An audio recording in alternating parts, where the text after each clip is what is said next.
Jai Jagannath. Here we go. Study Bhagavad Gita study session. We are reading chapter 5, verse 14. The verse says, "The Lord of the city of the nine gates," which means the body, this Prabhu is obviously the Jivatman, does not create or manifest the idea of being the cause of the actions performed by other people. I think that this Prabhu might also be the Paramatma. Because in fact it also applies to Prabhu in the sense of the Lord, the Vishnu.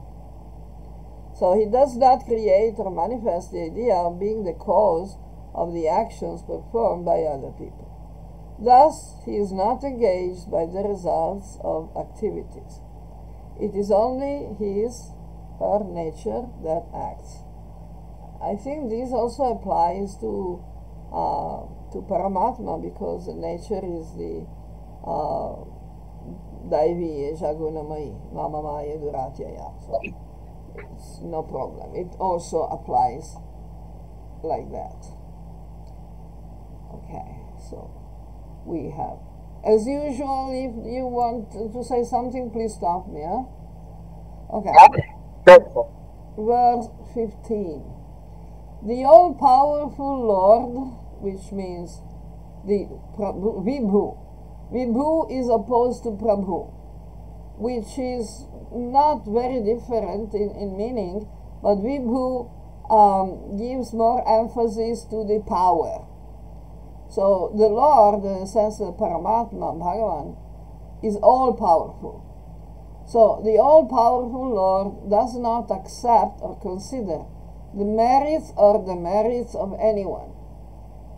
The problem is only due to the living entities that are confused because their knowledge is covered by ignorance. So, this is, I think it's a very important verse, because there is a lot of confusion about karma, bad karma, offenses to God, God punishing or rewarding people, God having a chosen people, a special people. Those who follow God, they are the personal chosen people of God. This is not really working, because he said, Krishna says, "Nadate kasachit papam nachaiva sukritani vibhu."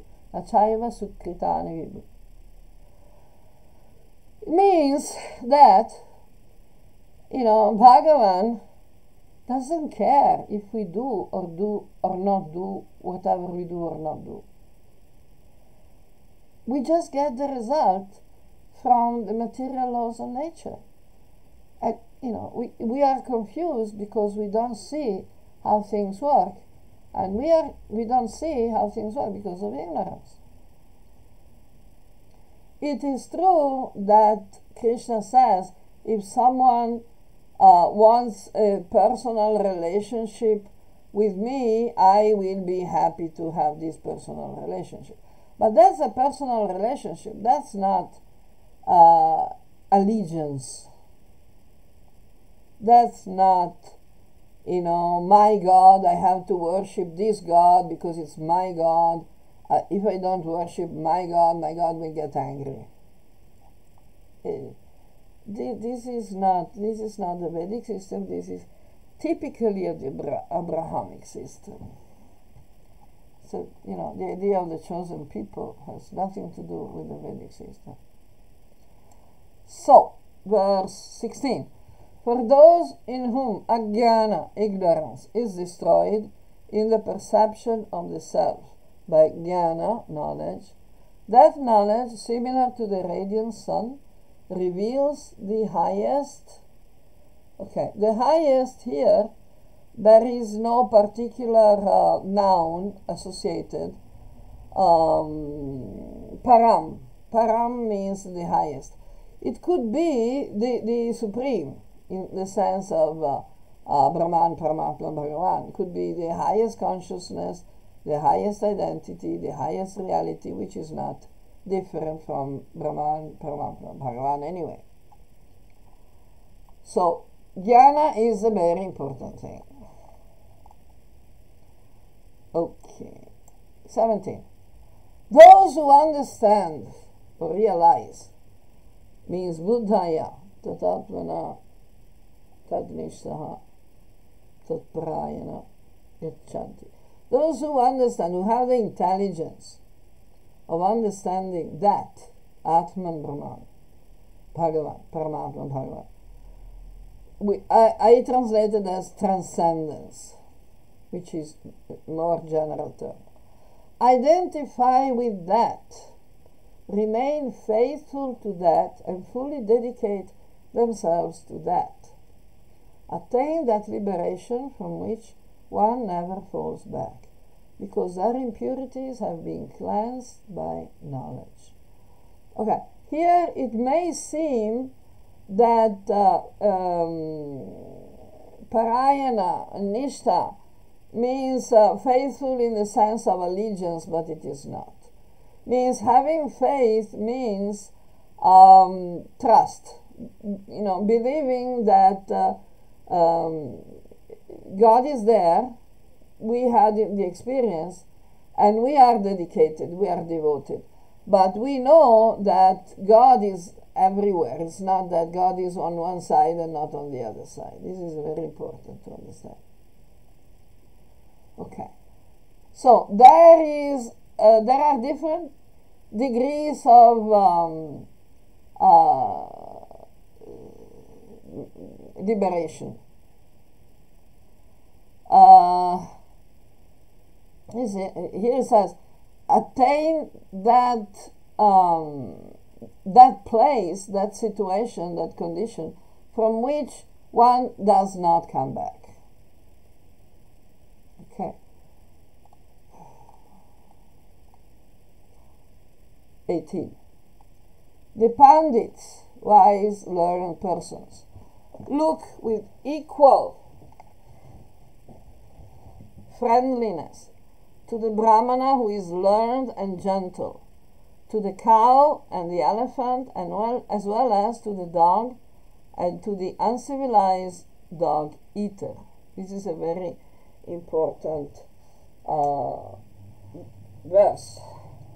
Of course, as I always say, the Pandits don't go milking the Brahmana and asking the cow to chant the Vedic hymns, but the idea is that the Pandit sees that we are not the body, we are Atman. He sees the Atman, the Paramatma.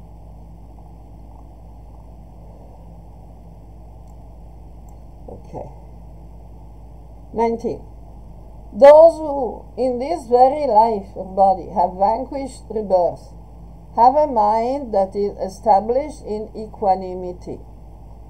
This equal vision is certainly pure or free from all defects, because the same pure Brahman is in all that exists.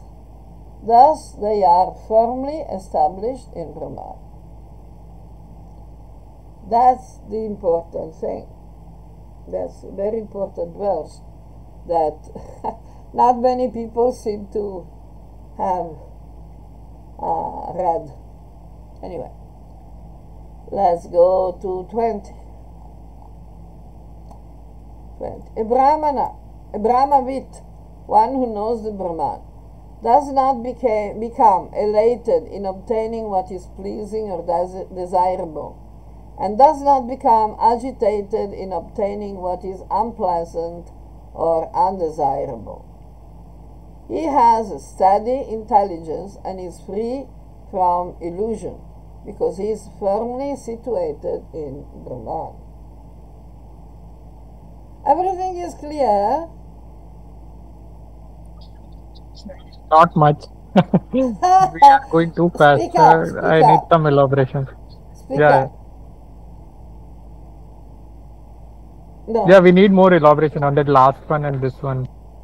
This is the last chapter of Gita. It's it's a most advanced. About what we need elaboration. Tell. Yeah, can you go back to the previous verse? Yeah.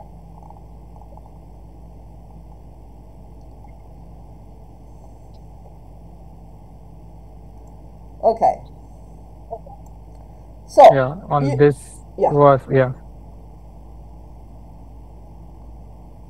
So you know what is Brahman. Yes. Okay, let's see. What is Brahman? Brahman is the the sum total of everything, like Okay. how the concept of God is, uh, like which is all pervading everywhere. Yeah. Which means Sat. Sat Yeah. Chitanam. So Sat means existence everywhere, always, without limitations of time, space, and individuality. Okay. Then, what about Chit? Brahman is Yes. It is. consciousness. Yeah. Okay. So Brahman is existence, pure consciousness, and pure happiness, Ananda.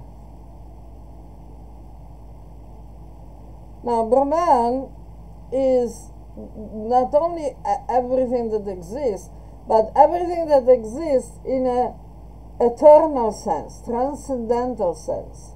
You remember in Gita, in the beginning, Krishna said that the wise people have concluded that the Sat will always exist and the Asat will never exist. Yes. What does that mean? It means that there is no real existence to something that comes from the manifested, and the unmanifested become manifested and then stops being manifested. That is why it's called Maya, illusion. Because the existence is always there, but it's the manifestation that is not eternal. Therefore, it is not existing, really existing. Now here, there is a big danger that some people can confuse the avatar or spiritual manifestation with the material manifestation. Now we know that the avatars, okay, let's not say Krishna because that is controversial. Let's say Ram. Everybody knows that Ram is an avatar. Okay, so it's not that Ram is illusory. That Ram doesn't exist.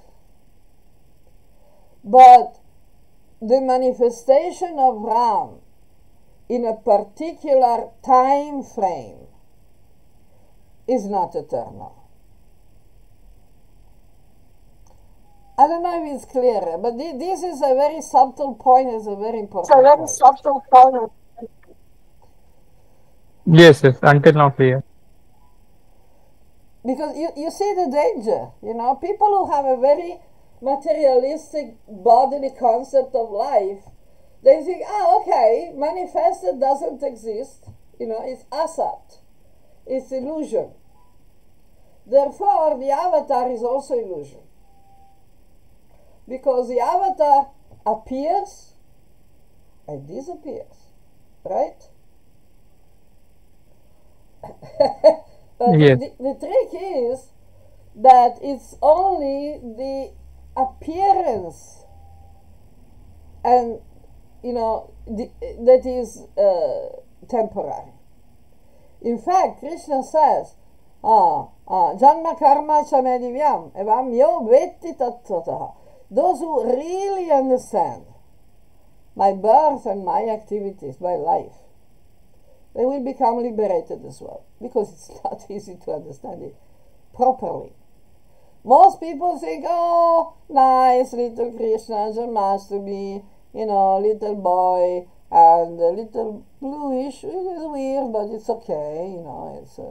It's a legend anyway. It's a myth. It's mythology, and nice little boy was going around and stealing the butter. And we have people say, well, God should know better than stealing. So this is the very gross mentality. It's like people who said, that Shiva and Parvati had these two children, Ganesh and Kartikeya. Wasn't Parvati sad that Shiva had told her to give up a son? Like, well, it is stupid. How stupid can one be? Shiva is not an ordinary person. Vishnu is not an ordinary person. Even when Bhagavan appears in an avatar, that's not an ordinary person. So when Krishna marries 16,108 women, materialistic people get confused. But why is Krishna doing that? Krishna is eternally marrying all the, is ready to marry all the jivas in the universe, past, present, and future. What's the difference? Always, because Krishna is always existing. His particular manifestation on this planet for that particular time is temporary. So if you go today in Vrindavan, you're not very likely to meet Krishna in person, because Krishna is present, but in a transcendental form. Even during the Krishna Lila, Krishna was not in Vrindavan all the time, because at some point he went to Mathura and Dwarka. So if someone went to Vrindavan when Krishna was in Dwarka and asked the people, gopis, Nanda and Yashoda or anyone, where is Krishna? They wouldn't lead him to the child playing with stealing the butter. They would say, oh, Krishna went to Dwarka, but we are always thinking of him and we are always feeling his presence, and so on. Because it's a different kind of manifestation. It's not a gross manifestation that changes. That is an eternal manifestation, which is not exactly manifestation. It's a spiritual manifestation, transcendental manifestation. I don't know if it's clear. Clearer a little bit. Yeah, it is clear. It's difficult, very difficult to understand, because in the beginning of any study of the Shastra, we need to realize that we are not the body. We have to drop the bodily identification. Because if we don't drop the bodily identification, we will not understand anything. We'll make a big confusion. The other day I was hearing, I stumbled upon a little piece of a lecture of one who was, an Indian guy, who was presented as an expert in Hinduism, who said that Parashurama had a personal grudge against Kartavya Arjuna. Okay, what are you talking about here? God doesn't have any grudge. God wants to make, the record straight. It's not a grudge. But people who don't have proper understanding, they don't understand. So we need to first of all drop the ahankara and mamatva, which is the biggest thing we can do on this planet as a human being. And after that, we can really understand what the Vedas are talking about, the Shastra are talking about. Otherwise, we cannot. So those who in this, but they have to do it in this very life. This is another big misconception. I heard a lot of foolish people, say that they just have to tolerate everything until death, the moment of death. So when they die, they will get moksha. So when they die, by the Vishnu Dutas will come and take him to Vaikuntha. No. When we die, if we have not attained moksha during our lifetime, we have not vanquished rebirth, we'll take another birth. Because when we die, after we are dead, we can't do anything about it. We have no choice.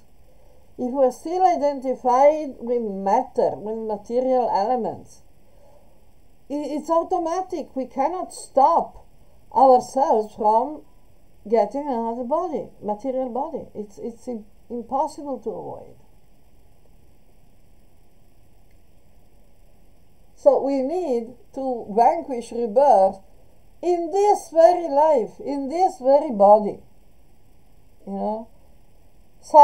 Sarga means the creation, which means the rebirth, the creation of a new body. That deals with, Sarga means material creation with material elements. We need to detach ourselves from the material elements, from material identification. Otherwise, we are stuck. Is that clearer? Yeah. So, but this verse talks about that, once you are established in Brahman, that means you drop bodily identification. So this is the last stage, right? Like on spiritual realization, you drop. So when you say that we have to drop identification, so how can in beginning we do that? This is the goal, right?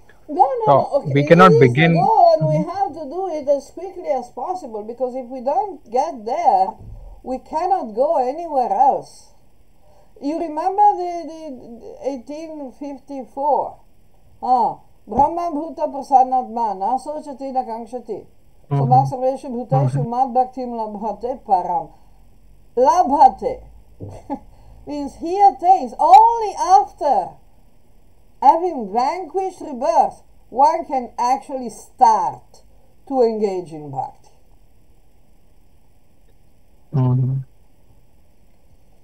Because what we do in devotion, before we have become liberated from ahankara and mamatva, is just sadhana. We cannot really develop a relationship with Krishna if we think that we are a body. Because if we think we are a material body, we think that Krishna is a material body. And that's not helping. That's not helping. Now, how we can do all our work in this lifetime, all our dharma and everything, if we have overcome ahankara and mamatva? We certainly can. Krishna has been saying that all along. He says that one should work only as a sense of duty as a yajna, as a offering to God, as an offering to the Virat Purusha, that is the body of God in this material world, and seeing God in every being, in every object, in every atom. We are serving the body, and we know we are just a limb of the body. We are just a cell of the body. We are not this big Brahmin or American or Indian or Italian or Grihasta, Vanaprastha, Sannyasa, Advaita, and whatnot. These are all material identifications. This is all I and mine. I am from ISKCON. No, you're not. You're Atman. Yeah. If you want, you can be a devotee of Krishna, but you're if you identify with a dualistic group identification, category or idea, then you are still in the Ahankara Mamatva, I and mine. That's the problem. That's the problem. What does Rupa Goswami say? I think from Narad Pancharatra. Sarvapadhi vinirmuktam tatparatvena nirmalam bhaktir uchate. So, sarva upadhi vinirmuktam. What are these labels, upadhi, if not ahankara mamat? What are they? Ahankara, all forms of ahankara mamatva are just labels, nothing more. So we cannot attain bhakti. We are not actually doing bhakti. We think we're doing bhakti. Yeah, we are not.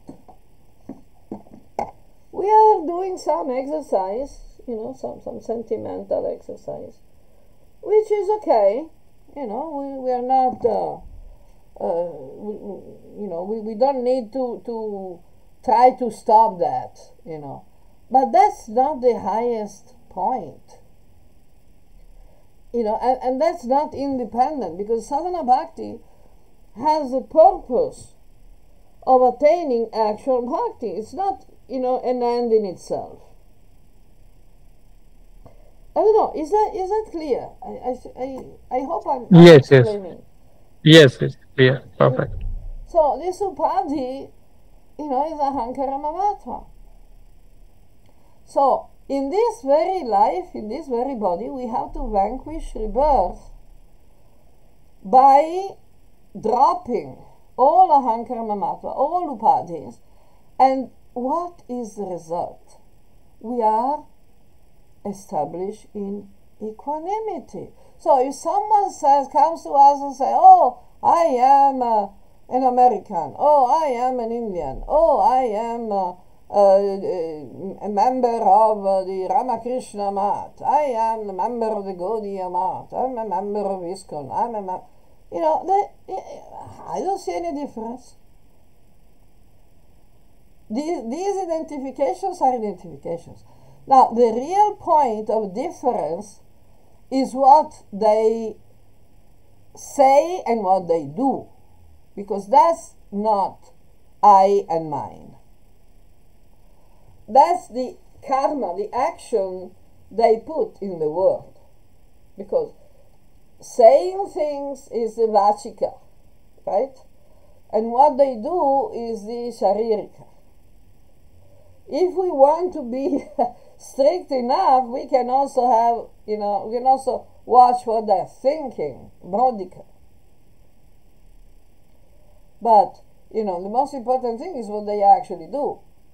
What they do has nothing to do with their identification, I and mine. Because we have seen that someone who identifies as a policeman, you know, I am a policeman and I belong to the police of, I don't know, New York, you know, Delhi, you know, Rome, whatever. That's identification, I and mine, right? That has nothing to do with his actual behavior, because he can be a very good person or a very bad person, depending on what he does, what he says, and what he thinks. You see the difference? It's not identification. Mm-hmm. What we actually do and say and think is not our identification. If we think that is right to create problems to innocent and good people, that's not an identification. That's a behavior. You know, a mental behavior, we have mental behavior, verbal behavior, and physical behavior. It's all about behavior. Achar.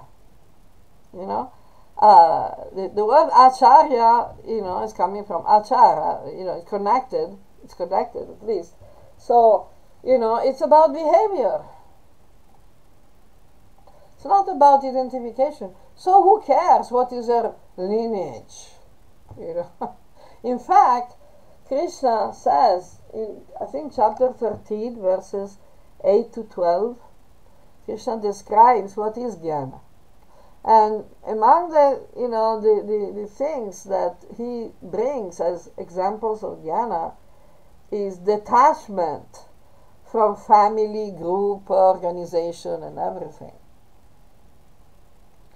And so how many times Krishna say Mukta Sangha?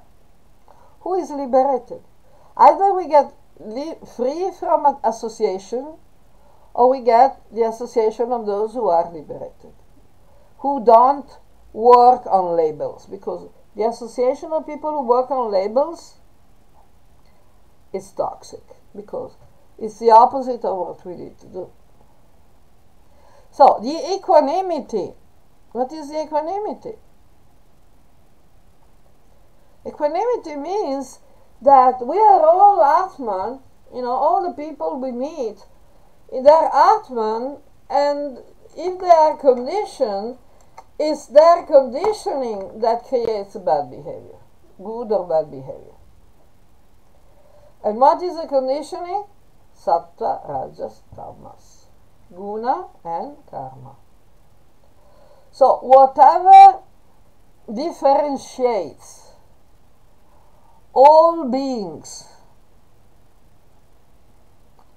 all that exists, the various things that exist, is just the guna and karma, nothing else. Because identity is actually the same. We're all Brahman. We're all Jiva, you know, we're all Atman. So we are all part of the Brahman, which is pure. Is that clear? Yeah. Excellent. More elaboration? No. Yeah. Okay. Thank you. Welcome. It's my pleasure. Actually, you know, these are very important points. We really need to understand. Otherwise, we'll be in trouble. So again, a Brahmavit, one who knows the Brahman, does not become elated in obtaining what is pleasing, and does not become agitated in obtaining what is unpleasant. He has a steady intelligence and is free from illusion, because he is firmly situated in Brahman. Why? Because he sees that all these changes, all these problems, all these things happening, they're all due to guna and karma. And they have a beginning and an end. Like Krishna said already in the second chapter of Gita. What was that? Sukha Dukkha. Okay, Sukha Dukkha Samekritva. Okay, no, not that one. He say, Matras. Okay. Matras Parshastu Konteya. Sitoshna Sukha Dukkha Daha. Agama Apaino Anityas. tam titikshasva parata. Agama apaino anityas.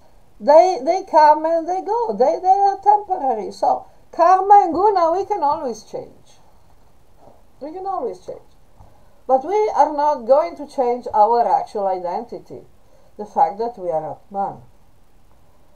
We can change our behavior, we can change our guna and karma. We cannot change that we are Brahman, because Brahman is Atman, Brahman is unchangeable. Always pure, always be pure. Any elaboration on this? No, clear. Clear. Excellent. And we have 21. Unattached to the contact with the external things, he finds happiness in the pleasure of the self. Such a person is engaged in Brahma Yoga and enjoys inexhaustible happiness. So this Brahma is not the Brahma, the creator, it's Brahman. Okay. So actually the Atman Brahman is Satchit Ananda. So happiness is always there. If we drop all the coverings, our real nature is happiness. So we don't need to go far looking for happiness. We are happiness. So, this is the greatest secret that people don't understand. But it's the most important secret, because everybody is looking for happiness. So if we understand where to find it, it's so much better. Brahma Yoga. It's the yoga of the Brahman. Engagement in Brahman consciousness. Okay. Next.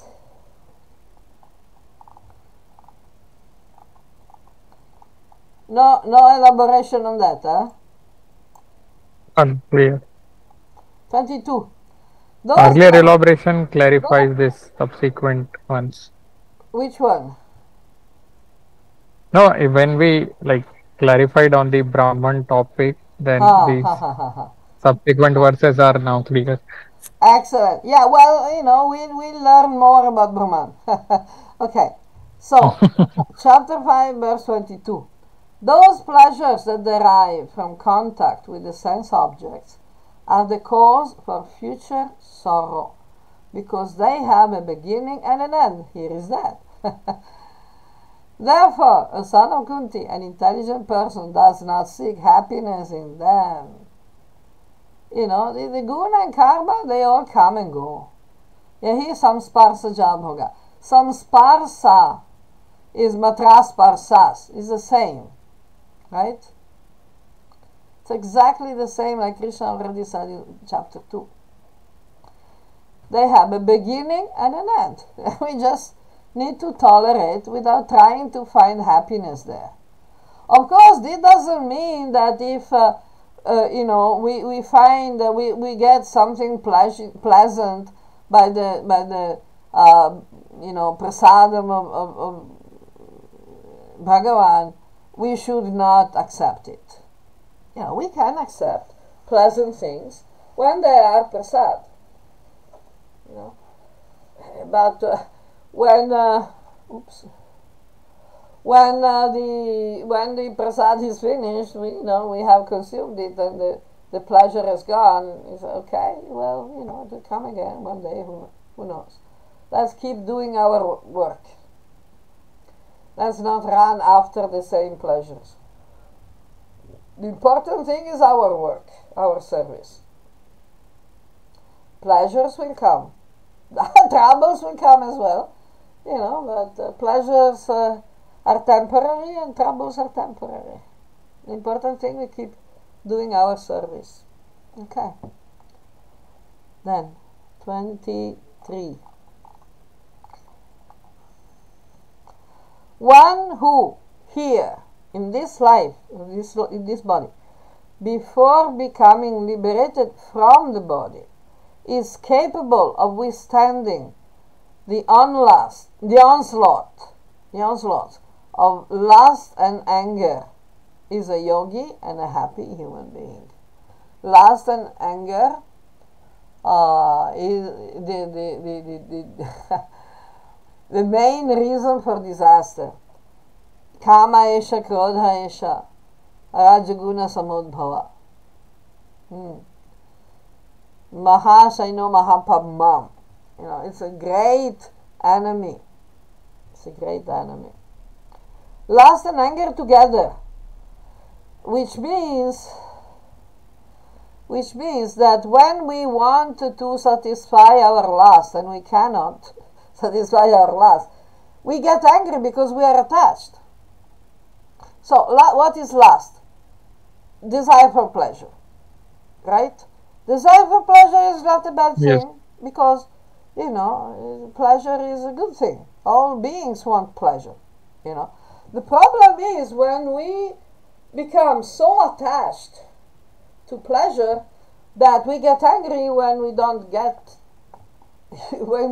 it. So, like Krishna says in the previous verse, well, if it comes, okay. If it doesn't come, okay. We shouldn't be disturbed by happiness, by pleasure, or the pleasant and the unpleasant. So just take what God is sending. This is a yoga and a happy human being, because happiness, as long as we are confused by kama and krodha, we cannot really experience real happiness, because it's just like a smoke. We cannot see who we are, what we're doing. Then we have verse 24. One who is happy within the self, who finds pleasure within the self, who finds enlightenment, the light with the self, is a yogi who attains the Brahma Nirvana and the existence of Brahman.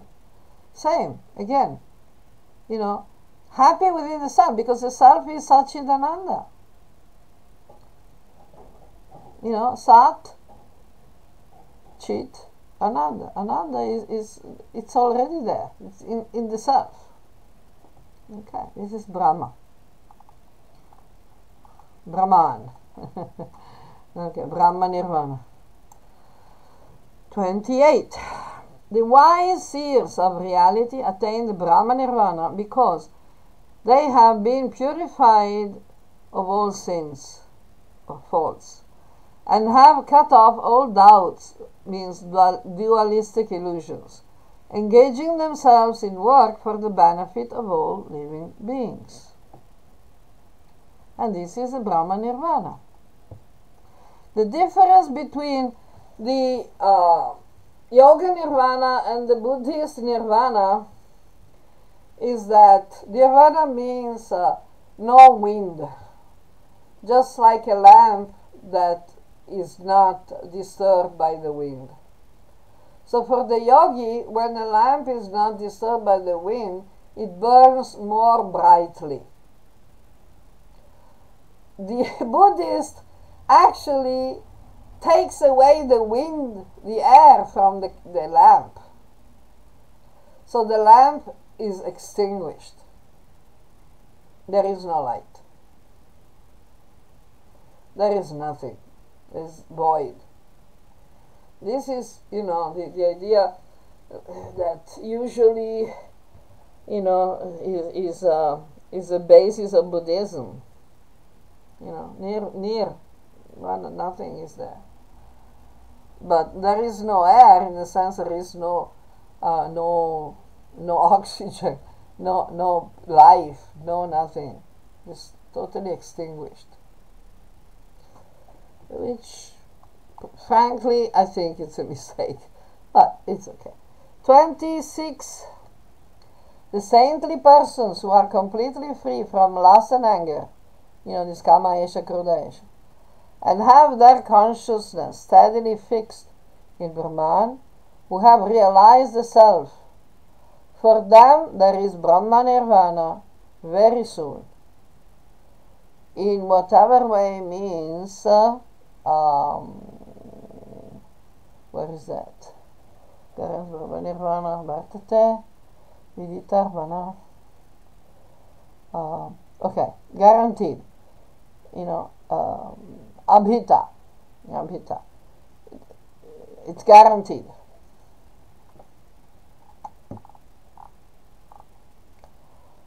And 29. Keeping outside the attention, the external objects, and fixing one's eyes to the internal space between the eyebrows, balancing the prana and apana, controlling the breathing within the nose, and controlling the senses, the mind and intelligence. The Muni, the silent sage, who is fully dedicated to moksha, free from all desires, fear and anger, is certainly always liberated. There is this famous passage here that made gave confusion to lots of people. Fixing one eyes to the internal space between the eyebrows. People have trying to twist their eyes to look at the tip of the nose, and you cannot really see the center of your eyebrow. You just have to fix the internal eye, the mind on that space. It's not that you can physically do that. It's not a good idea. Okay, 29, we said that. No. One who knows me as the enjoyer, beneficiary of yajna and tapas, the great Lord of all the worlds, and the dearest friend of all beings, attains peace. Bhaktaram yajna tapasam, sarvaloka maheshwaram, suridam sarvabhutanam, gyatva mam shantim richati. And this was chapter 5. So I think you want to elaborate more any of these? One question in between that verse came that he works for the benefit of other living entities. But it is also said that in Brahman realization there is no other, right? And exactly, yes. He doesn't see any difference. Why if somebody would differentiate between other living entities? He would see that everything is going as per Lord's plan or like that, right? So because the living entities are identified or seen with their bodies. When the Atman become liberated, it's not a living entity anymore. In the Brahman, there are no living entities. Everything is one. But we have to make a distinction for the purpose of sadhana. Because we need to learn how to be, equally friendly, and how, we know we have to offer service to all beings by contemplating not the living entity as separated from others, but as their nature as cells in the body of God. It's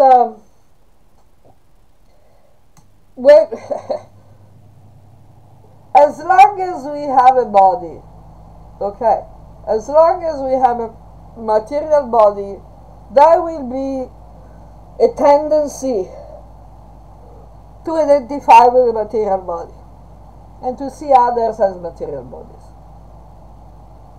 Let's make an example. You are on the national highway. Okay. All you see is cars. You don't see the people traveling inside the cars. But you know that inside each car there are people. That the people are those who are actually driving the car, who are acting. You are worried about the people, not about the cars. You don't care if a car is big or small, or new or old, or expensive or cheap, or everything. When you have an accident, when there is an accident, you're worried about the people, not about the car. You understand the difference? Yeah. Of course, we are all people, but we have cars.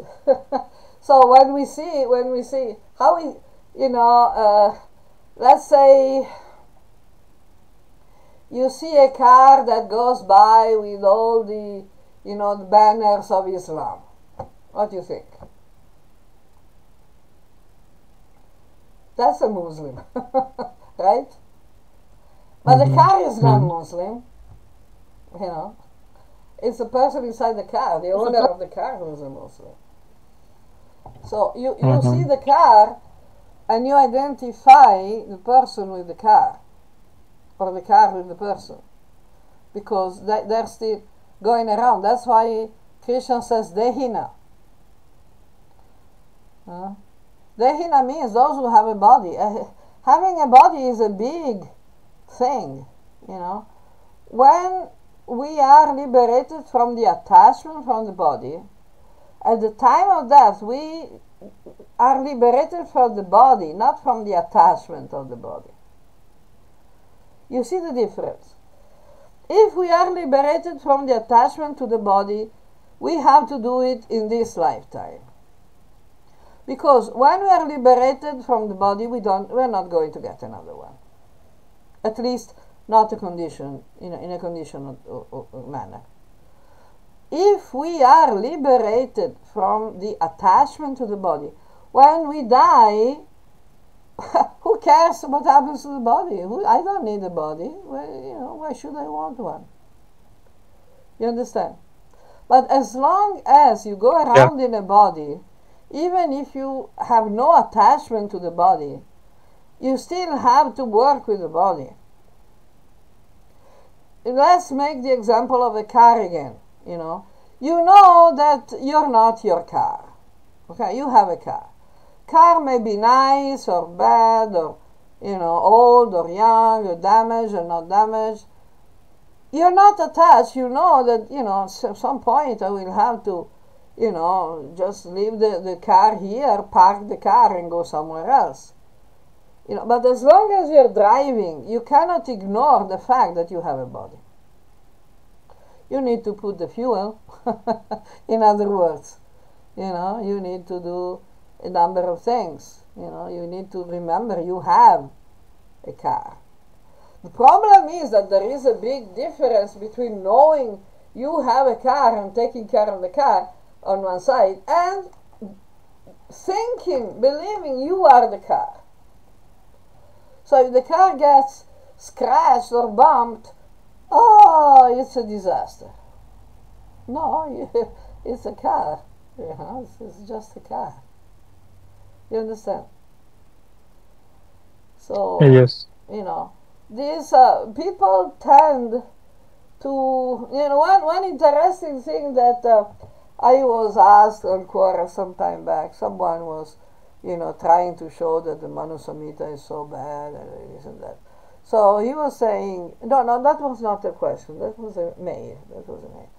And he was saying that, you see, in Manu Samhita, it even says that when you meet someone, if he's a Brahmana, you should inquire on his happiness. If he's satisfied, everything is going well and everything. If you meet a Shudra, you have to inquire, about his state of health. How is his, diseases, how is his state of health. But this is what everybody is doing. Everybody from, on all the planet. When you meet someone, when you talk to someone that the first thing to say, to be polite, is, how are you? How are you means, how's your health? What's the point? The health You know, something that comes up and down, it's not a big deal. You know, it's like when you meet your friend or whatever, and you ask, how's your car? You know, it's okay. You know, yeah, my car is, going on. Still running. You know, if you find someone who has some Shudra tendencies, they want to know all your, ailments and problems and physical difficulties and this and that. And, if you have a very old car that has gone through, lots of miles and deserts and mountains and everything, then, you can have a lot to talk about. But, if just, only if someone is, insists in asking. Because otherwise, Baba, it's a car. When you stop working, we just walk. It's not, it's not the most important thing. So you see the understanding. There are no others. In the sense, we are all one. We are one. We are all connected. But still, each one of us has some individual existence, and we have to unite, we have to cooperate, we have to be like the cells in the body, Each cell of the body is individual, but we have to all cooperate together, otherwise we are not going to do our job properly. Okay. Any other observation? No. Not for today. Okay. Not for today. Okay. So thank you very much. So I stop the recording.